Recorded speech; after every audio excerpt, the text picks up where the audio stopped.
योगाला देखील गौणत्व दिलेले. का दिलेले? योग कमी नाही महाराज. योग म्हणजे काय कमी करता येईल? योग चित्तवृत्ती निरोधा ते कमी नाही, पण हे सगळ्याला जमणार. न साधी ऐशी विरोधी नियोजन, ही गोष्ट साधणार नाही, सगळ्याला जमणार नाही. लक्षात. म्हणून ज्ञानाचा विचार केला. अभ्यास कोणीही करू शकते महाराज. बुद्धी हुशार असली अभ्यास कोणीही करू शकते. पण ज्ञानाच्या अनुभूतीवर जायचं असेल तर त्यांनी सांगितलं, अहो अर्जुनाची कांती परिसेने योग्य होती, तेही कृपा करून संती अवधान दे. अर्जुनाच्या कोणतीच आत्मज्ञानाला विवेक वैराग्य समाधी मुमुक्षुता हे नसतं. पण भक्ती मार्गामध्ये मात्र कुठलीही आट नाही. भगवंताच्या नामासाठी कुठलीही आट नाही. सांगितलं नाम जप येतो परम. एखादी गोष्ट साधी वाटली की माणसाला वाटतं हिचं फार काही महत्व नाही. म्हणून सरकारी दवाखान्यातली औषधं दर्जेदार असतात, पण ते फुकट असल्यामुळे ते बाटलीत घेण्यापेक्षा सांडतच जास्त. कुणाच्या बीपीवर पैसा जायचा काय होतं, ते सांडत जास्त. आणि आपल्याला सुद्धा फुकटच्या गोळ्या मिळाल्या की दवाखान्यात गेल्यासारखं वाटतच नाही. काय फुकटच्या गोळ्या मिळाल्या की दवाखान्यात गेल्यासारखं वाटत नाही. 1000-1500 रुपये गेले म्हणजे माणसाला दवाखान्यात आल्यासारखं वाटत. हा माणसाचा काय आहे, स्वभाव आहे माणसाचा. तसं भक्ती मार्ग जो आहे, भगवंताचं नामस्मरण आहे, या नामस्मरणाबद्दल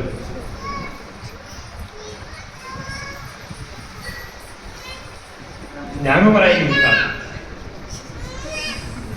नाम जप यज्ञ तो परम.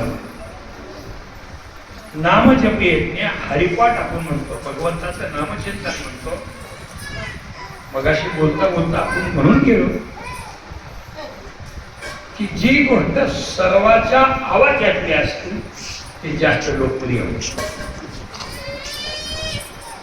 तूप जास्त लोकप्रिय आहे का चहा जास्त लोकप्रिय आहे? तूप उगा एखादा संख्यान, काही लोकांना अलीकडे तर तूप म्हणलं की चूप. पण चहा भरपूर. आता तरी चहावर जरा शेडिंग आले. आपल्या जुन्या काळातला चहा प्रकारच वेगळा. पाहुणे आले म्हणले की चहा आता हे पाहुणे बैठकीत बसायचे तेव्हा कॅटली का काय खेड्यात सर्वी भरून चहा करायचं आणि असं जोहरा करून.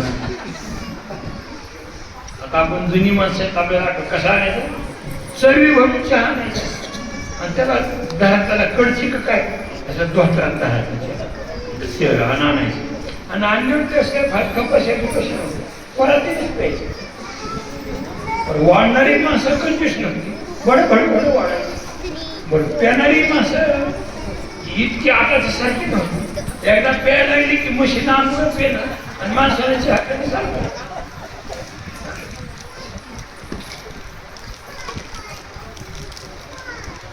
आणि सोपं कोणी आले की छटा सांगते. काही अगोदर तर गुळाचा चहा किती भरपूर चहा बनवायचा. काय चहाचं झालं काय चहाची पातळी खाली गेली. तो चरवीतला चहा तांब्यावर आला, तांब्याचा चहा कॅटली आणि कॅटलीतला चहा कब्बशीत आला. त्या काळात कब्बशीत आला तरी चहा वाढणारी माणसं अशी मजबूतच होती. अगदी वाटायची कपातून बशीत सांगायचं, बशीतून सुद्धा चहा उडी टाकायला पाहिजे. पण होता होता होता होता पातळी कमी होता होता होता बशीतल्या चहा नुसत्या कपात राहिली. तुम्हाला माहित चहाला कप बशी असल्यापासून चहाची कपात झाली. कपात काढून घेण्याच्या त्याची कपात झाली. आणि कपात चहा येता येता येता इतका भरपूर येत आहे, कमी कमी कमी होत गेला. शहरात तर कधी चहाच पिऊ नये. शहरामध्ये जाऊन चहा पिणं म्हणजे विनाकारण तोंड खवळून घेत, 1-2 घोटात तर सगळं त्याचे लगेच फुटबॉल उघडा पडतो.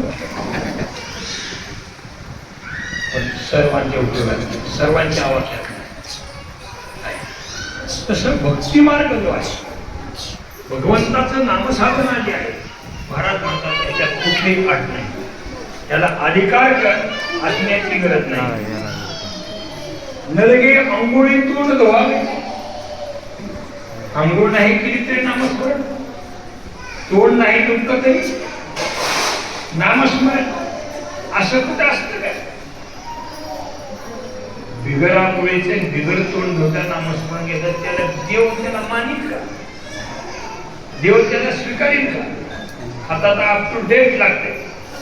आता तर उमऱ्याच्या बाहेर पडायचं झालं लग्न कार्याला तर ते पार्लर मध्ये गेल्याशिवाय बाहेर निघायचं धाडसच होत नाही.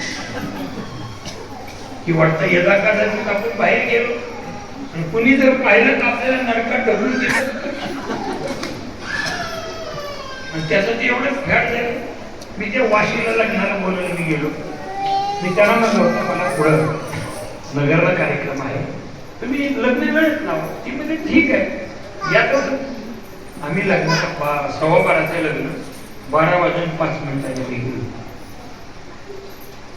नवरदेव आला 12:30 आणि नवरदेव उभा होता 1:45 वाजेपर्यंत. मला वाटतं यदा कदाचित काही बिघडले, नवरीला गुण आले का नवरीची आई असताना नवरदेवाला द्यायचं नको म्हणजे नेमकं काय भानगड काय झालं. चौकशी केली, काय झालं? ती म्हणले नवरी ब्युटी पार्लर मध्ये गेली.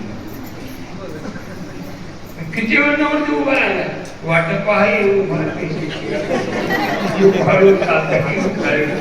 किती वेळ उभा राहिला नवरदेव. मी म्हणलं अरे चौकशी तर करा. तर ते म्हणले आत्ताशी नवरीचा 4था नंबर आहे. म्हणलं आता वराडाच्या डोळे पांढरे मला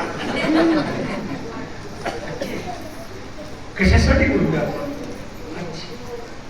समाज व्यवस्थेमध्ये कुठली गोष्ट व्यवस्थित आकर्षक असली तर न आंघोळ करता, न तोंड धुता नामस्मरण केल्यावर देव त्याला विचारित का? असं कसं खोटं लिहिलेले लोक असं कसं केलं? म्हणे याचं उदाहरण सांगू का? शबरी ही पंपा सरोवर आणि प्रभुरामच्या भगवंताचं भजन करायचे. सहज मातृऋषी आले, त्या मातृऋषीला विचारलं देव मला कधी भेटेल? म्हणजे बाई ज्यावेळेला राम अवतार होईल त्यावेळेला प्रभुरामचंद्र तुला भेटायला येईल. ते जर राम अवतार होईल ऐकलंच नाही, आनंद एवढा झाला देव भेटायला येईल. रोज अंगण झाडायचे,